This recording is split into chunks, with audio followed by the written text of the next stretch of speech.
संसार की समस्त मानव जाति को मेरी हार्दिक शुभकामना। सत्कार करते हुए, सबका भला चाहते हुए मैं आज फिर आपके समक्ष हाजिर हुआ हूँ। कुछ कहने के लिए आया हूँ, नई भावना के साथ आया हूँ। इस दुनिया की असलियत, हकीकत और सच्चाई का भेद जो अपने सदगुरु बाबा फ़कीर जी महाराज के श्री चरणों में बैठकर मुझे प्राप्त हुआ, वो आपसे शेयर करना चाहता हूँ। जिसको मैंने समझा, अनुभव किया और उन्हीं के पदचिन्हों पर चलते हुए उन्हीं की शिक्षा को आप तक पहुंचाने का प्रयास करता रहता हूं, ताकि मानव अपने आप को समझे कि मैं हूं क्या, मैं दुनिया में किस लिए आया हूं। किसी को इस बात का कोई ख्याल ही नहीं है। ये त्रिगुणात्मक जगत जो है, इसकी लीला क्या है, इसका सारे का सारा सिलसिला कंट्रोलर कौन है, इसके बारे में कोई दुनिया की आज संस्था, धार्मिक लोग, आचार्य, क्या कहूँ, किस किस का गिनती करूँ, किसी को भी इस तरफ ख्याल नहीं है कि हम इसकी खोज में चलें और अपने आप को पहचानने की कोशिश करें, जो कि हमारी अपनी प्रॉपर्टी है। ये जगत, इसको संतों ने त्रिगुणात्मक जगत कहा है और काल और माया का देश कहा है। त्रिगुणात्मक जगत, मेरे कहने का भाव क्या है कि जो कुछ भी इस पृथ्वी माता की गोद से है, इस संसार में जो कुछ भी नजर आ रहा है, वो सब खेल इस पृथ्वी माता की गोद से ही पैदा हुआ है। चाहे वो इंसान है, स्त्री है, पुरुष है, जो कुछ भी है, ये सब इस पृथ्वी माता की गोद से पैदा हुआ है। सोना चांदी जो मर्जी ले लो आप, हीरे मोती जवाहरात, कीमती से कीमती चीज़, ये आपकी पेट्रोल की गाड़ियाँ, डीजल की गाड़ियाँ, जी क्या क्या कहूँ आपको, लोहा, सोना चांदी सब यहीं से पैदा होता है कि नहीं? कोई बनाता है इसको? नहीं बना सकता। तो ये त्रिगुणात्मक जगत में तीन चीज़ें काम करती: उत्पत्ति, पैदा होना, स्थिर रहना और उसके बाद समाप्त हो जाना। इस दुनिया की कोई भी चीज़ आज तक सदा रहने वाली नहीं है, पहली बात। और ये जो हम दुनिया देखते हैं, ये भी सदा रहने वाली नहीं है, ये परिवर्तित हो रही है। हर समय इसमें तब्दीली आ रही है। ये अपने केंद्र के ऊपर 24 घंटे में एक सर्कल पूरा करती, जिससे दिन रात बनते हैं, और फिर ये सूरज के गिर्द भी चक्कर काटती है, जिसके बाद एक वर्ष पूरा होता है। इतना समय लगता है पृथ्वी को सूरज की तरफ चक्कर लगाने का। इसलिए इसकी हकीकत क्या है, इस संसार की हकीकत क्या निकली? कुछ भी नहीं, मिट्टी से बनी और मिट्टी में ही ये चली जाएगी। ये इस संसार की हकीकत है। अब इस हकीकत से कितनी देर तक आप जुड़ना चाहते हो? इस हकीकत में आपकी क्या मंशा है? आप क्या करना चाहते हो? क्या प्राप्त करना चाहते हो? ये एक बहुत बड़ी सोचने वाली बात है, जिसकी तरफ दुनिया कोई ध्यान नहीं देती।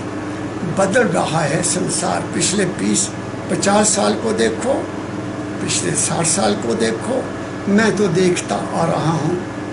हर चीज़ बदल रही है और हर चीज़ नष्ट भी होती जा रही है। तो इसमें इस दुनिया से जो लगाव करता है, जो इस दुनिया से अटैच है, जो इस दुनिया के भले की बजाय बुराई कर रहा है, जो इस संसार को सुंदर बनाने की बजाय बिगाड़ने में लगा हुआ है, ना खुद आराम से जीता है, ना दूसरों को आराम से जीने देता है, वो अपना कर्म खराब कर रहा है। क्या कहा मैंने? ये हकीकत है, इस दुनिया की हकीकत है। ये वाटिका है। दाता दयाल महर्षि शिवरतनलाल जी महाराज ने कहा, यह संसार एक वाटिका है जिसमें आकर इंसान अपनी जिंदगी की खुशियों को प्राप्त कर सकता है, दुखों को भी प्राप्त कर सकता है, जो चाहे वो प्राप्त कर सकता है। ये मैं पहले भी कह चुका हूँ। इसमें वो खूबियाँ हैं, इसमें वो खूबियाँ हैं जो उस ब्रह्मांड, इस ब्रह्मांड को बनाने वाले में स्वयं है। वो इंसान में खूबियाँ हैं, लेकिन वो इंसान होगा तभी उसमें खूबियाँ आएंगी ना। अगर वो इंसान नहीं है, कहाँ है इंसानियत? जरा नजर मारो चारों तरफ आपने। कोई कुछ बना बैठा है, कोई कुछ बना बैठा है, कुछ बना बैठा है। कोई किसी के दर्द को महसूस ही नहीं करता, कोई किसी मन की बात को समझने की कोशिश ही नहीं करता। सब अपने आप को, स्वयं को सब कुछ समझते हैं। मानव के साथ, बाकियों के साथ तो क्या क्या अत्याचार करते हैं वो तो आपको पता ही है, लेकिन इंसान के साथ भी ऐसा ही व्यवहार करता है जैसा कि वो दूसरे लोग, जीव जंतुओं के साथ करता है। तो इसकी हकीकत क्या है? फिर आप खुद सोच लो। इस हकीकत में फिर असली चीज क्या है रहने वाली? क्या उसकी कभी खोज की है? क्या जिसने जो सारा ब्रह्मांड रचा है, जिसको ये विराट पुरुष कहते हैं, ये विराट पुरुष है, इसको भी रचा है किसी ने। और ऐसे विराट रूप पता नहीं कितने हैं इस ब्रह्मांड में। लख आकाशा आकाश, गुरु नानक साहब ने तो कह दिया। ये इंसान इस शरीर में बैठकर इस सारे ब्रह्मांड का अगर ज्ञान प्राप्त करना चाहे, दिस इज इम्पॉसिबल। कोई नहीं कर सकता, लगे रहो जितना मर्जी। सूरज के पास जाओगे झुलस जाओगे। कौन कर सकता है? लख आकाश आकाश, लख पताला पताल, ओढ़ कोड़ गोपाल थके वेद कहने के बाद 18 कहने तेवा असूल इकदार, लेखा हुए तो लिखिए, लेखे हुए बनास। इसका तो लेखा ही नहीं है। इस दुनिया का ये जो त्रिगुणात्मक जगत है, जिसमें ये असूल काम करता है, उसको कोई नहीं जान सका। ये हकीकत है इस दुनिया की। अब दूसरी बात, मैं अपनी असलियत की बात करता हूँ। असलियत क्या है? एक शक्ति है, एक शक्ति है। उसको हमने अपने अपने ढंग से सतयुग में क्या नाम दिया, त्रेता में क्या नाम दिया, द्वापर में क्या नाम दिया, और आज कलयुग में हमने उसको क्या नाम दिया, आप सब जानते हैं। वो शक्ति है, वो शक्ति है जिससे ये सारे ब्रह्मांड बने। उसमें क्षोभ हुआ, शब्द पैदा हुआ, शब्द से प्रकाश पैदा हुआ, और प्रकाश से ये सारे ब्रह्मांड बने हैं। इसका सबूत कबीर साहब की वाणी है। अव्वल अल्लाह नूर पाया, कुदरत दे सब बंदे, एक नूर ते सब जग उपजिया, कौन भले कौन मंदे। अब देखो कितनी ऊंची बात कही है। और ऐसे ही गुरु साहबान ने कहा, एक पिता एक किसके हम बारक। अब आप खुद सोच लो। मुझे दूसरे धर्म वालों को तो पता नहीं वो कैसा उनका व्यवहार है, लेकिन मैं अपने भारत में जो भिन्न भिन्न शाखाएं बनी हुई हैं, उनका व्यवहार तो मैं देखता हूँ। कहाँ है उनमें ये भावना कि हम सब नूर से पैदा हुए हैं।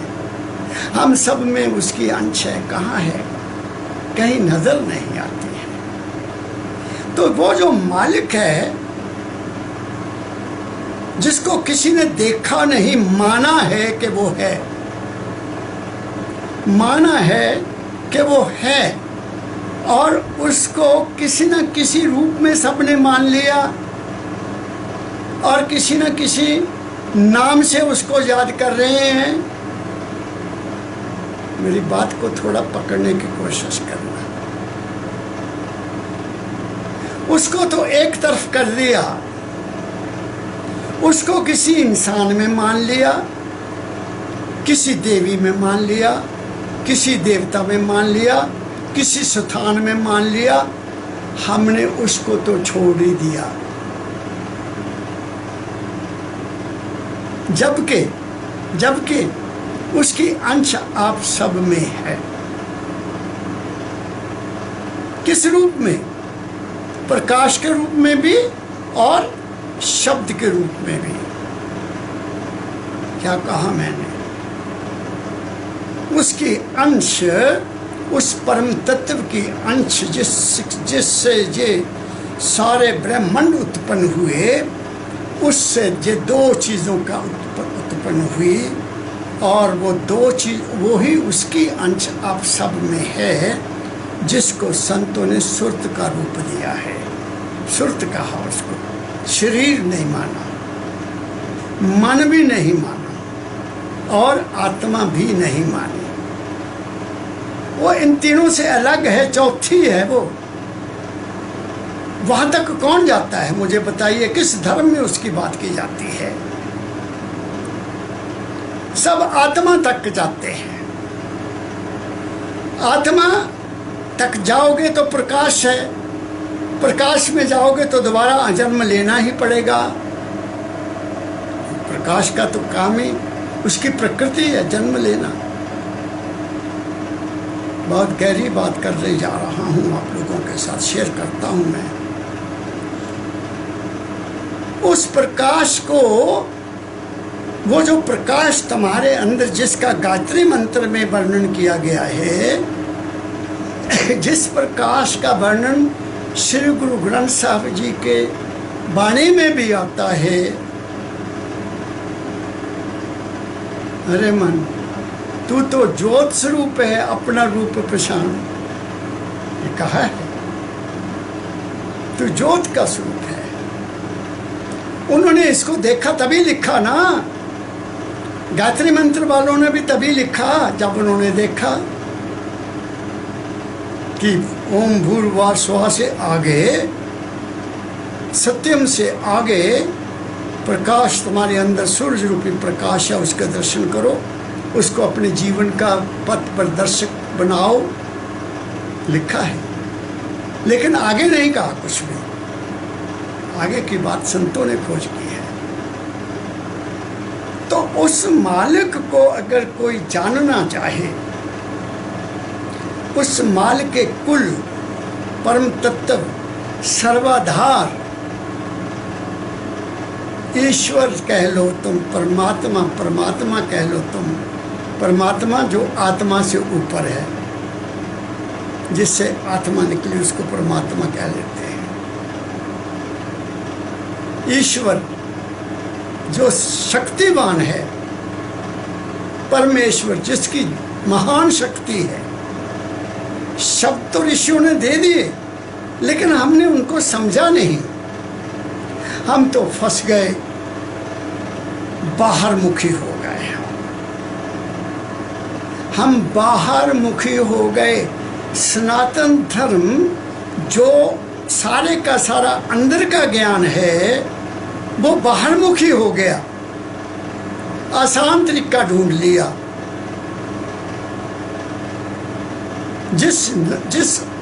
जिस घंटी को बजाकर पूजा करते हैं, जिस घंटी को बजाकर पूजा करते हैं, ज्योति जलाते हैं, वो ज्योति भी तुम्हारे अंदर है, और वो घंटी बजने वाली भी तुम्हारे अंदर है। एक बात, जो ओम नमः शिवाय या ओम ओम ओम का वर्ण करते हैं, सिमरन करते हैं, वो ओम तो तुम्हारे अंदर है। बाहर उसका सिमरन करने से तुम्हें क्या मिलेगा? मना आनंद मिलेगा, तुम्हें सिद्धि शक्ति आ सकती है, तुम लोगों को अपने दायरे में फंसा सकते हो। वो तुम्हारे अपने अंदर है। ओम की वाणी भी तुम्हारे अंदर है। वो बांसुरी जिसको कहते हैं भगवान कृष्ण बजाते थे, वो बांसुरी भी अरे तुम्हारे अपने अंदर बजती है। वो वीणा जिस सरस्वती कहते बजाया करती थी, वो सरस्वती भी तुम्हारे अंदर है और वो वीणा भी तुम्हारे अंदर बजती है सतलोक में। और क्या कहूं? उस परम तत्व की अंश, उस माल के कुल की अंश, ये मैं असलियत का वर्णन कर रहा हूं। दुनिया की हकीकत आपको बता दी। बदलते रंग हैं हर समय इस दुनिया के। कभी खुशी आती है तो कभी गमी आती है, कभी सुख आता है तो कभी दुख आता है। जब तक हम अपने अंदर में जाकर हम उस ऑब्जेक्ट को, उस चीज को, उस वस्तु को, उसको नहीं अनुभव कर लेते कि अंदर में जो शब्द पैदा हुआ वो कहाँ से पैदा हुआ और उसको सुनने वाला कौन है, जो प्रकाश अंदर है उसको देखने वाला कौन है, तब तक हमें उस परब्रह्म, उस माल के कुल का ज्ञान नहीं हो सकता। उसकी पूजा नहीं हो सकती। जो हम कर रहे हैं उसकी आरती भी नहीं हो सकती। उसकी आरती के बारे में महापुरुषों ने बहुत अच्छा वर्णन किया है कि ब्रह्मांड में आरती तो हो रही है, जिसकी थाल में सूरज चमक रहा है, चांद चमक रहा है, जिसके इस दुनिया में कितने फल फूल लगे हुए हैं, कितने भंवरे घूम रहे हैं, कितनी गुंजन हो रही है, सब उसी को तो गुण गा रहे हैं। ये उसी की तो खुशबू है। क्या कहा मैंने? श्री गुरु ग्रंथ साहब जी के भोग के बाद आरती पढ़ी जाती है, वो है असली आरती, वो है असली आरती उस माल के कुल की जो संतों ने गाई है। हम बाहर में आरती करते हैं और नाचते हैं, वो आरती नहीं है, वो मनोरंजन है, उससे वो खुश नहीं होगा। अब अगर आप उस माल के कुल की पूजा करना चाहते हो ऐ इंसान, तो पूजा किसकी कर ले? किसी जिंदा पुरुष की सेवा कर ले, किसी गरीब की सेवा कर ले, किसी जरूरतमंद की तू मदद कर दे, वो तू भगवान की आज्ञा के अनुसार कर रहा होगा। अरे और छोड़ो दुनिया की, तुमने क्या सेवा करनी? तुम अपने माँ बाप की सेवा कर लो, तुम अपने बच्चों का पालन पोषण अच्छा कर लो, तुम मियाँ बीबी एक दूसरे की अपनी दुख सुख को बांटो। मगर देखने में क्या आता है जब लोगों के, मुझे नौजवानों के मुझे टेलीफोन आते हैं तो मेरा दिल की धड़कन मैं महसूस करता हूँ कि क्या हो रहा है। कल मुझे एक टेलीफोन आया बहुत दूर से, उसने बोला महाराज जी, बाबा जी मैं बहुत दुखी हूँ, क्या हो गया, माता पिता हैं? हाँ, माता पिता हैं। उनकी सेवा करते हो? जी, उनकी भी सेवा। आपके मैं ये सुनता हूँ रिकॉर्डिंग, तो मैं उस पर चलने की कोशिश करता हूँ। मैं कहा बेटा तुम्हें क्या दुख है? कहता मेरी पत्नी बच्ची को लेकर अपने माँ बाप के पास चली गई है और आना नहीं चाहती। क्या कारण? मैं क्या वो भी पढ़ी लिखी है? हाँ, वो भी पढ़ी लिखी है। उसने टूरिज्म में पोस्ट ग्रेजुएशन की हुई है। मैं कहा लड़कियों के लिए टूरिज्म किस बात का भाई? कहता उनकी फैमिली कुछ ऐसी है, वो ज़्यादा घूमने फिरने में बहुत शौक रखते हैं। बाप उसका नौकरी करता था।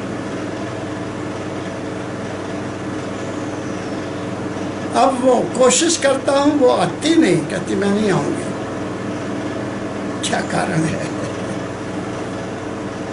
क्यों शादी कराई? मैं पूछ लेता हूँ क्या उसके माता पिता हैं? जी, उसके माता पिता हैं। तो मैंने कहा जब तक उसके माता पिता हैं वो नहीं आएगी। तुम प्रार्थना करो कि वो उनसे फ्री हो जाए। मैं दोबारा रिपीट करता हूँ, कितनी है जिंदगी सोच लो।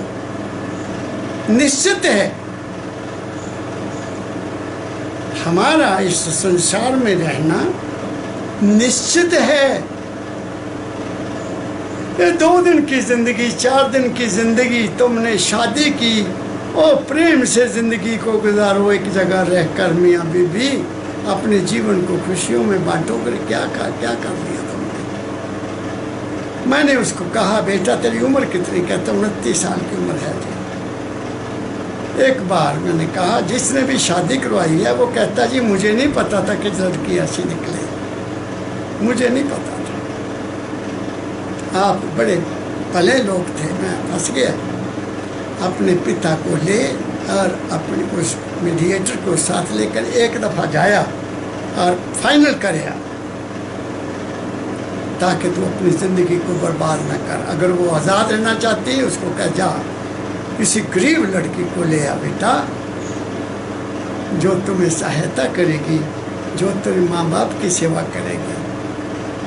इस जिंदगी को न जाने इंसान क्या समझकर गुजारता है, मेरी समझ में ये बात नहीं आई। किसकी खोज करता है वो?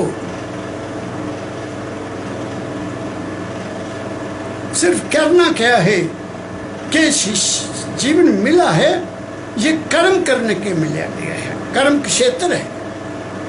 कर्म करो,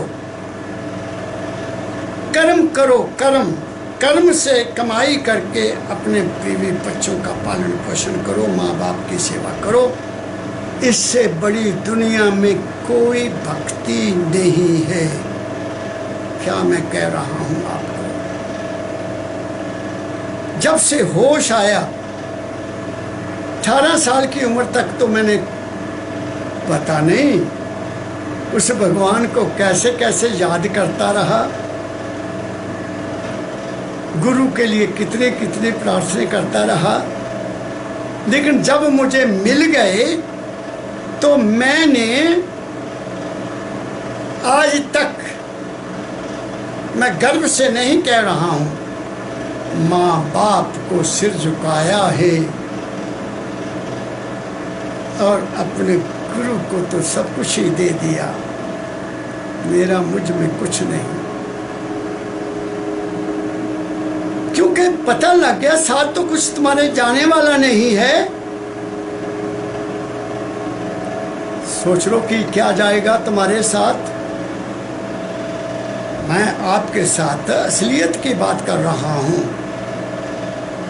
इसलिए ऐ इंसान, नेक नीति से कर्म कर ले और निस्वार्थ होकर कर्म कर। जो ड्यूटी तुम्हें मालिक ने दी है उसमें दिल लगा के तू अपनी जिंदगी को गुजार। ये नहीं कि काम कुछ कर रहे हो, मन कहीं और है। तुम ऐसे ही जब कहीं नाम सिमरन करने बैठोगे तो वहाँ भी तुम्हारा यही हाल होगा। जिसको बाहर मन लगाना नहीं आया वो अंदर मन कैसे लगाएगा? जिसको बाहर प्रेम नहीं करना आया वो अंदर प्रेम क्या करेगा? जिसको बाहर किसी के प्रति इज्जत करनी नहीं आई वो अंदर क्या करेगा? क्या कह रहा हूँ मैं आप लोगों को? आज कुछ टॉपिक और तरह का आ गया मेरे हाथ में, तो उसको तो मिलना मुश्किल है, उसकी पूजा करना भी मुश्किल है। मगर आप तो मन के पीछे लगे हुए हो, मन के पीछे लगे हुए हो। मुझे किसी ने बताया, पता नहीं सत्य है कि झूठ है, जब जापान के प्राइम मिनिस्टर इंडिया आए तो उनको बनारस ले गए गंगा के किनारे कि आज आपको हम अपनी परंपरा दिखाएंगे। शाम को यहाँ बहुत बड़ी आरती होती है। पता नहीं वो दिए घी से जलाए जाते हैं, अगर देसी घी के जलाए जाते तो पता नहीं कितना घी लगता होगा। हाँ? तो वो आरती 3 या 2.5 घंटे चली, मुझे बताया किसी सज्जन ने। तो कहते हैं उस प्राइम मिनिस्टर ऑफ जापान ने हमारे भारत के प्रधानमंत्री को कहा, भैया आपको बुलेटिन ट्रेन चलाने की क्या जरूरत पड़ी है? आप तो 3 घंटे तो यहाँ आपकी आरती में लग जाते हैं, और हमारी बुलेटिन ट्रेन ने तो पता नहीं कितने सफ़र तय कर लेना है, सारे देश में घूम जाना है। उसने बिल्कुल सत्य कहा। हमारे समाज के ऊपर अगर कोई बोझ है, हमारे समाज के ऊपर अगर कोई बोझ है तो इन आडंबरों का सबसे ज़्यादा बोझ है। इन आडंबरों ने हमारे समाज को बर्बाद किया हुआ है। तुम इसको अच्छा मानो चाहे बुरा मानो, मैं असलियत की बात कर रहा हूँ, क्योंकि वो जो माल के कुल है वो कहीं भी नहीं है, उसकी अंश है यहाँ, और अंश किस में है? आप सब में है। अगर कोई अपने आप को हिंदू समझता है, कोई अपने आप को मुसलमान समझता है, कोई अपने आप को ईसाई समझता है, कोई अपने आप को सिख समझता है, तो उसने तो उसको तो पहचाना ही नहीं कि वो आप है कौन।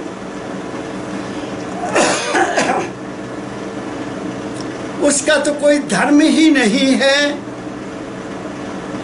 उसका तो कोई रूप ही नहीं है, उसका तो कोई नाम ही नहीं है। आप किसका ठेका लेकर ये नए नए नामों से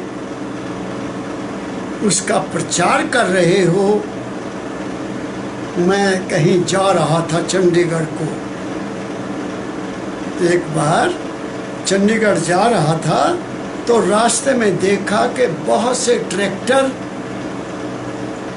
उनको बड़े बड़े गुब्बारे लगे हुए, बड़े बड़े झंडे लगे हुए, तो बड़े गाड़ियाँ, और एक तरफ देखा जाके तो बहुत बड़ा टेंट लगा हुआ है।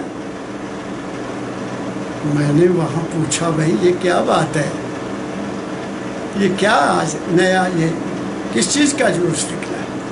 कहते सत साहब जी महाराज आए हुए थे, सत साहब। मैं कहा वो क्या चीज़ है सत साहब? ये कबीर साहब को मानते। अरे बाबा अब कबीर साहब को सत साहब के नाम से कई डेरे बन गए। कबीर साहब दुनिया वालों का सोर्स ऑफ अर्निंग बन गया। क्या कह रहा हूं मैं आपको दर्द दिल से। वो सतनाम के मानने वाले वो कहाँ के रहने वाले, और कहाँ ये ऐसी बातें करके लोगों को पीछे लगाया हुआ है। क्या वो भगवान को मानते हैं? क्या वो उस परम तत्व को मानते हैं? कुछ भी नहीं है। जग में घोर अंधेरा भारी, तन में तम का भंडारा। बड़े दुखी शब्दों के साथ स्वामी जी महाराज ने ये वर्णन किया है। जागृत स्वप्न सुषुप्ति देखा, भूल भलैया ते मारा। उसको मानने वालों, वो तुम्हारे अपने घट में है।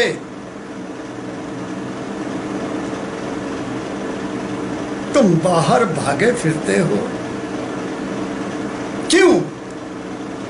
क्यों फिरते हो? किस लिए फिरते हो? तुम जाल में फंस गए, माया और काल के जाल में फंस गए। कहीं कुछ नहीं है। कोई असलियत को तुम्हारे को बताने के लिए तैयार नहीं है।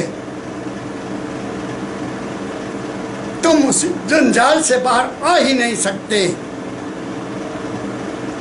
तुम जकड़े गए हो।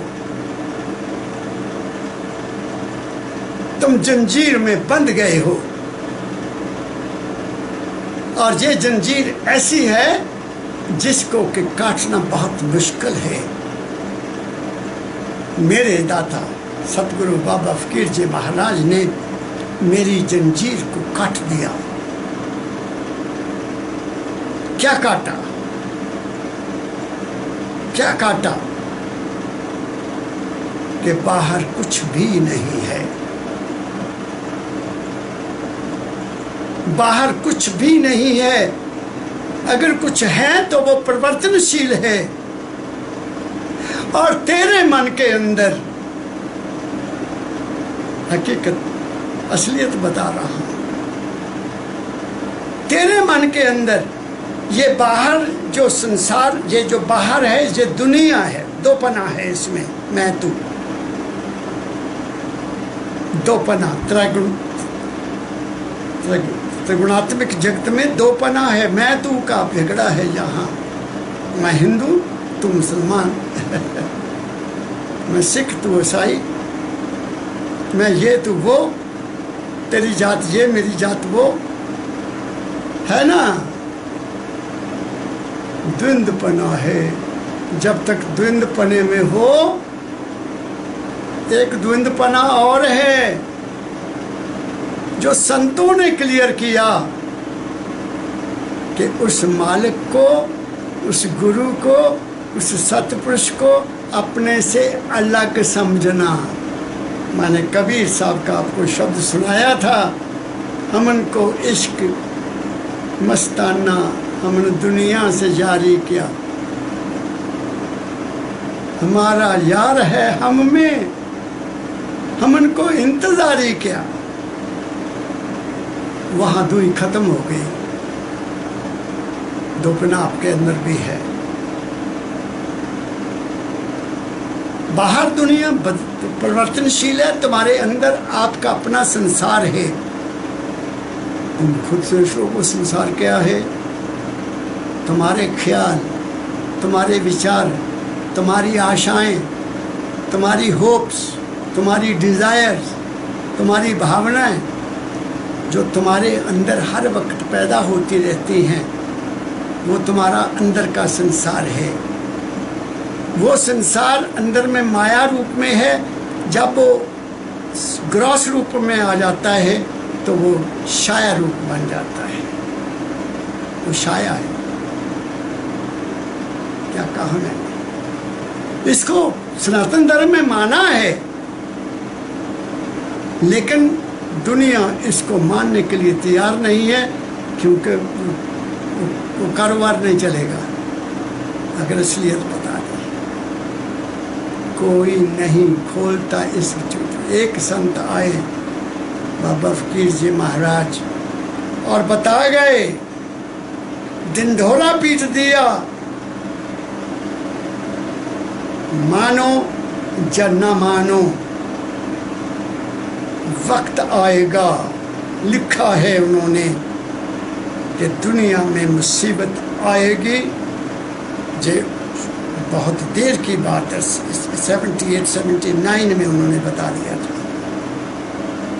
ऐसी मुसीबत आएगी कि हो सकता है दुनिया का 1/3 संसार खत्म हो जाएगा। और आपके सामने देख लो क्या कुछ हो रहा है। कोई है माई का लाल इसको रोकने वाला? 1 लाख से ऊपर हमारे देश के लोगों की डेथ हो चुकी है और डेली लोग मर रहे हैं। अस्पतालों में जगह नहीं है। सोचो क्यों हो रहा है ये। आप जिसको मर्जी दोष दो, बिन कारण कार्य नहीं होए। हर कार्य, हर कर्म का पीछे कोई न कोई कारण होता है। प्रकृति ने तो काम करना है। आप किसी को दोष लगा दो, क्योंकि इसके ब्रह्मांड में बहुत बड़ा अंधकार आ चुका हुआ है। बहुत बड़ी धरती माँ कांप रही है। किससे? एक देश की दूसरे देश से ईर्ष्या, एक पार्टी की दूसरी पार्टी से ईर्ष्या, एक धर्म वालों का दूसरे धर्म वालों से ईर्ष्या, एक जाति वालों का दूसरी जाति वालों से ईर्ष्या, द्वेष, नफरत, बुग़्ज़।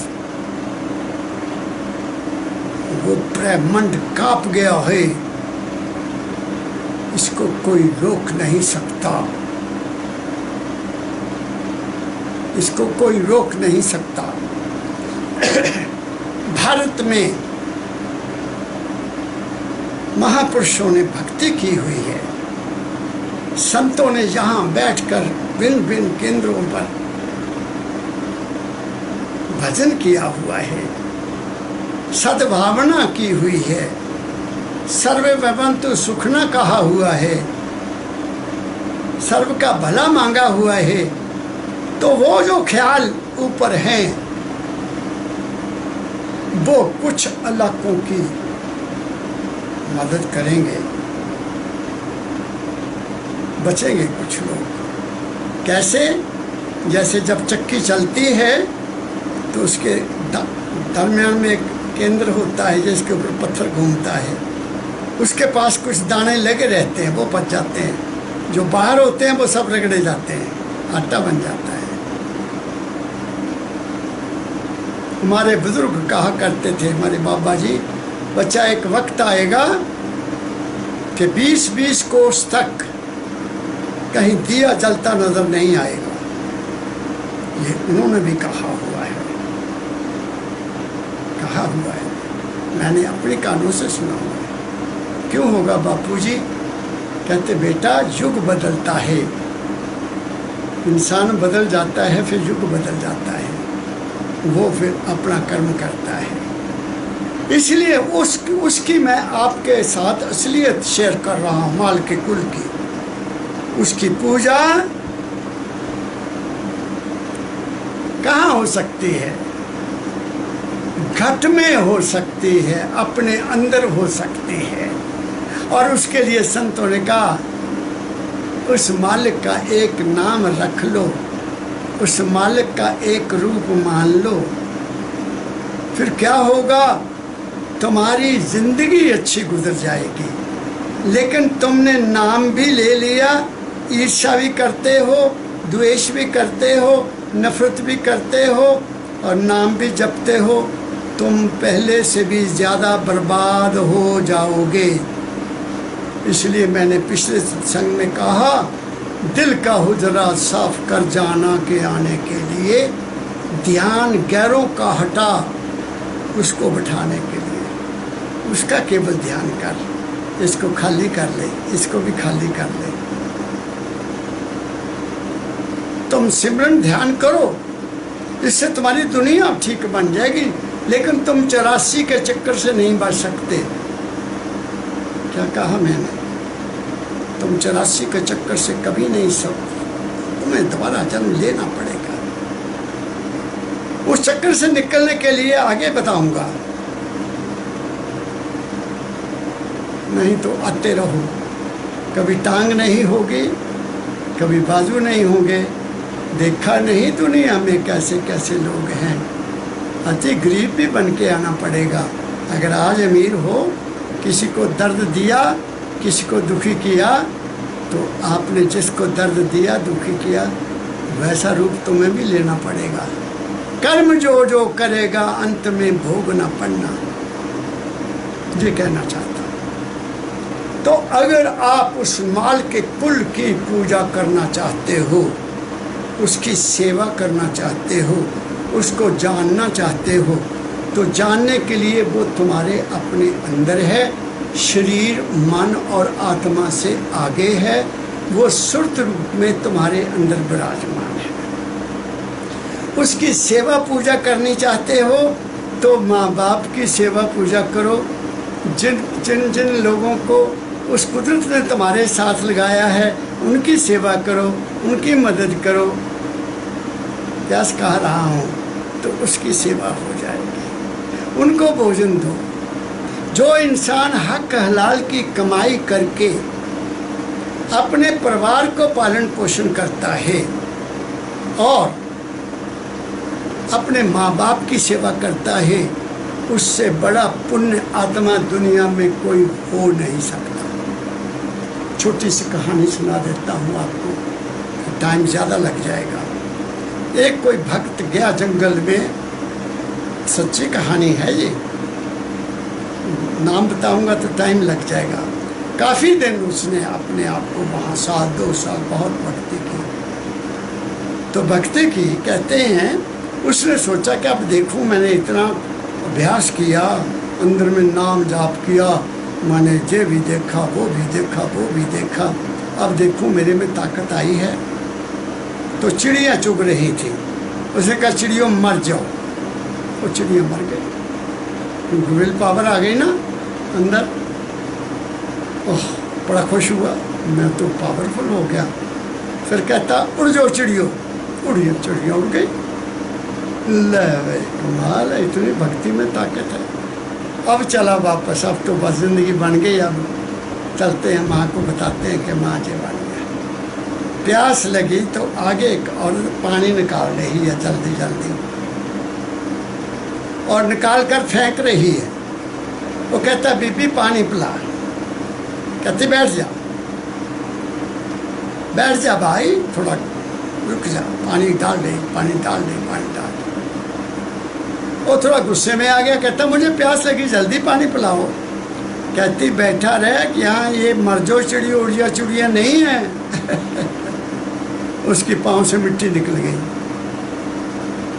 कहता कमाल है बीबी, क्या कर रही थी? कहती जहाँ से दूर मेरी बहन के घर को आग लग गई थी, मैं वो बुझा रही थी,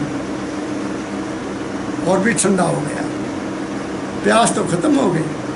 कहती अब बता तुम्हें ये ताकत कहाँ से मिली? मैं तो मर गया वहाँ जंगल में। कहती मेरी शादी हुई थी, जब मैं आई घर इधर अपने ससुराल आई, तो मेरे पति जी ने स्वप्न में पानी मांगा, तो मैं पानी का कटोरा लेकर आ गई और खड़ी हो गई उनके सराहने।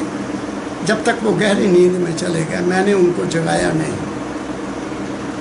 सर्दी का मौसम था, मैं खड़ी रही और उनके चेहरे की तरफ देखती रही कि कब मांगेंगे पानी दोबारा तो मैं कहूँ पी लो। मेरा ध्यान उनके चेहरे पर था और सिमरन ये कर रही थी कि कब पानी मांगे तो मैं उनको दूं। मेरी अंदर रोशनी हो गई, मेरे को ज्ञान हो गया। जब पति उठा तो तब तक पानी में ठंड के कारण वो जमा हुआ था। मेरी उनकी सेवा से, उनके प्रति प्रेम से मेरे में ये शक्ति नहीं। कहती अच्छा, कुछ और जानना चाहते हो तो फिर उस शहर में चल जाओ, वहाँ मेरा भाई आपको मिलेगा, उसका नाम ये है। वो वहाँ मिलेगा जहाँ कसाईयों की दुकानें होती हैं। वो और हैरान हो गया कि कसाईयों की दुकान में उसका क्या मतलब, लेकिन जिज्ञासा उठी, चल पड़ा उधर। वहाँ जाकर पूछा, उन्होंने कहा भाई वो है, वो दुकान उसकी, बकरे काटे हुए हैं और उनको बेच रहा है। जब वो वहाँ गया, नाम नहीं पूछा उसने, पहले कह दिया आजा आजा, मेरी बहन ने भेजा तुम्हें। बैठ जा, थोड़ा कभी काम रहता है, फिर चलते हैं। जब सारा सामान काम खत्म हो गया, कहता अब घर चलते हैं भैया। घर गया, माता पिता के हाथ पांव साफ किए, खाना बनाया, उनको खिलाया और वो देखता रह रहा है। कहता आ भाई तू भी खा ले। उसको भी खाना खिलाया और उसके बाद आप खाया। फिर उसको पूछा कि आपको कुछ पता लगा? वो तो मेरा कर्म था जो निश्चित होके आया, मैंने वो किया, ईमानदारी से किया, ये मेरा धर्म है। मुझे जो कुछ भी मिला मेरी माँ बाप की सेवा से मिला। अब तुम खुद सोच लो हम कहाँ खड़े हैं। ये घटनाएं जो हैं ये रोचक नहीं है, पूर्ण सत्य हैं। ये दिन्ने भक्त को देख लो, नामदेव जी के जीवन तो देख लो, गुरु नानक देव जी महाराज के जीवन को देख लो, मेरे सतगुरु बाबा फकीर जी महाराज के जीवन को देख लो। कहाँ गए? कैसे पाया उन्होंने? कैसे समझा उन्होंने? अरे घर में सब कुछ है, तुम्हारे अपने घर को मंदिर बना लो, फिर मन में मंदिर बना लो और उसमें उसकी खोज करो, तुम्हें असलियत का पता लग जाएगा कि असलियत ये नहीं ये है। मुझको कहाँ ढूंढे रे बंदे, मैं तो तेरे पास में, तेरे विश्वास में, तेरी आस में, तेरी श्रद्धा में, तेरे प्रेम में। माल के कुल के बारे में मैंने आपको बता दिया। अब चाहता हूँ सच्चाई क्या है, हकीकत दुनिया की, असलियत उस मालिक की, और अब सच्चाई अपनी। सच्चाई क्या है? सच्चाई ये है, सच्चाई ये है कि इंसान का जो जीवन है, इस जीवन में जो कुछ भी वो कर्म करता है या धर्म करता है, कर्म धर्म, या करनी करता है,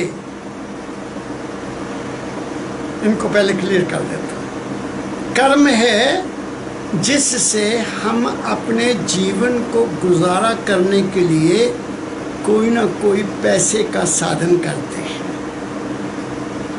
कोई ना कोई कर्म करते हैं। बात समझे? जो कुछ भी कर, नौकरी करते हो वो कर्म है, ड्यूटी मिली है वो कर्म है, खेती बाड़ी है वो कर्म है, दुकानदारी है वो कर्म है। क्या काम है?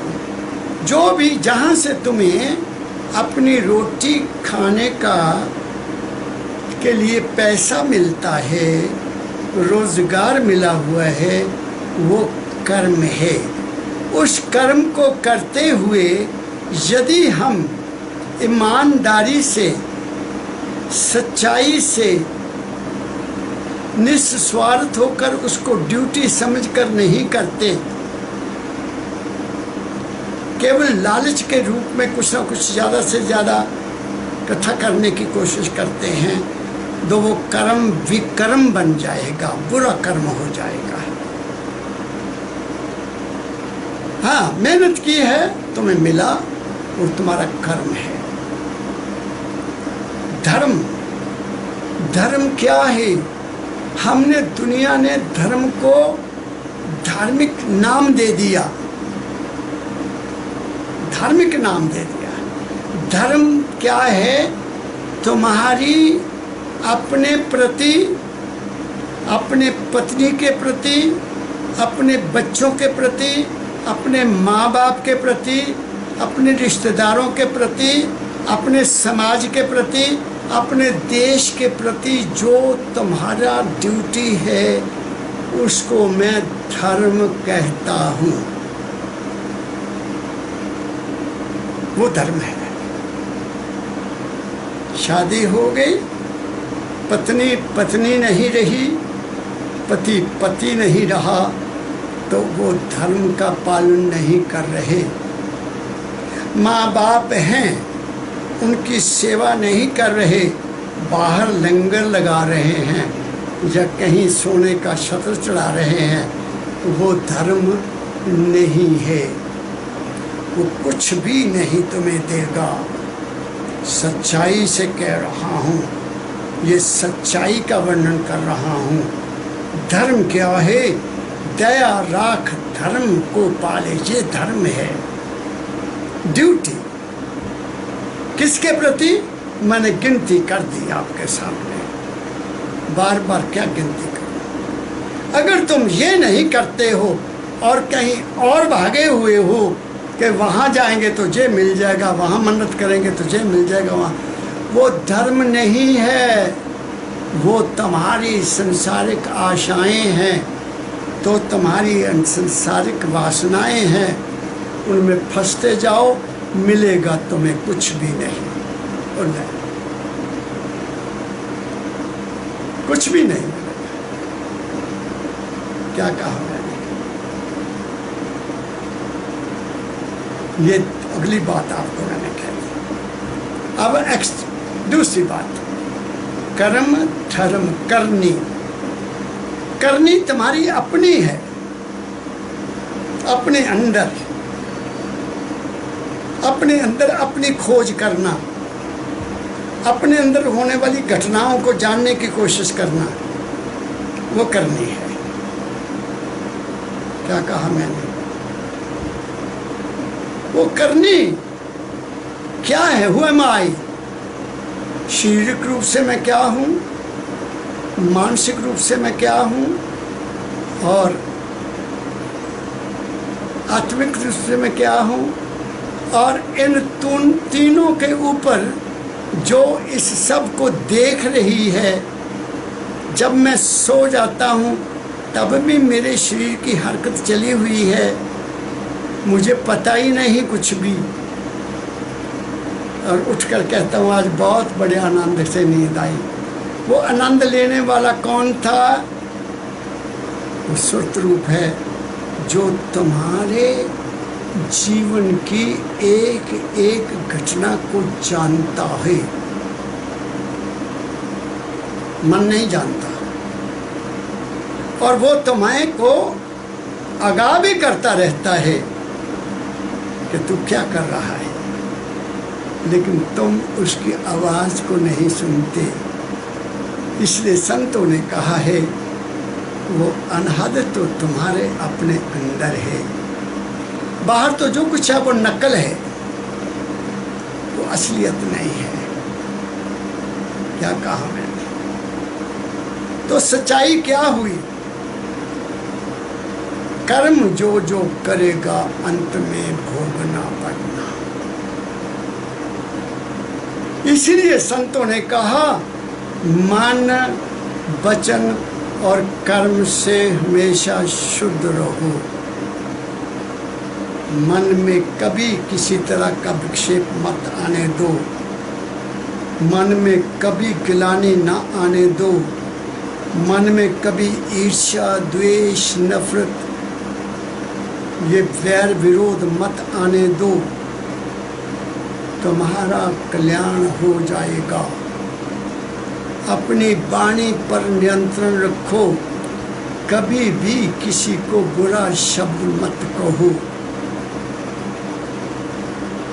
मैं बार बार कहता रहता हूँ, मीठी वाणी बोलो, मुख से मन रहे निर्मल शुद्ध शरीर। इसलिए का मन, वचन। मैं पहले कह चुका हूँ, वचन से क्या क्या क्या इस दुनिया में होता है। वचन तो सब कुछ तबाह कर देता है। इस वचन में बहुत बड़ी शक्ति है। इस वचन से उसको याद करो, तुम्हारा शरीर निर्मल हो जाएगा, तुम पवित्र हो जाओगे, तुम्हारा मन निर्मल हो जाएगा। लेकिन आप अगर उसको किसी मतलब के लिए याद करते हो, कोई आस रख कर याद करते हो कि ये याद करेंगे तो हमें ये मिल जाएगा, ये पूजा करेंगे तो हमें ये मिल जाएगा, ये हवन करेंगे तो ये मिल जाएगा, ये पाठ करेंगे तो हमें ये मिल जाएगा। क्या कहा मैंने? तो फिर तुम उसको नहीं याद कर रहे, तुम बहुत मतलबी हो। वो मतलबी को पहचानता है, वो मतलबी नहीं है, वो प्रेम का भूखा है। प्रेम चाहिए। क्या कहा मैंने? और फिर कर्म। अब तुम खुद देखो तुम क्या कर रहे हो।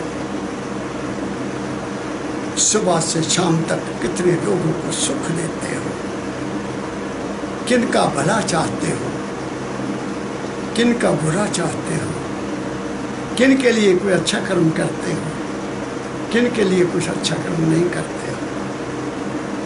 ये सच्चाई है। वहाँ जब जहाँ से चलोगे,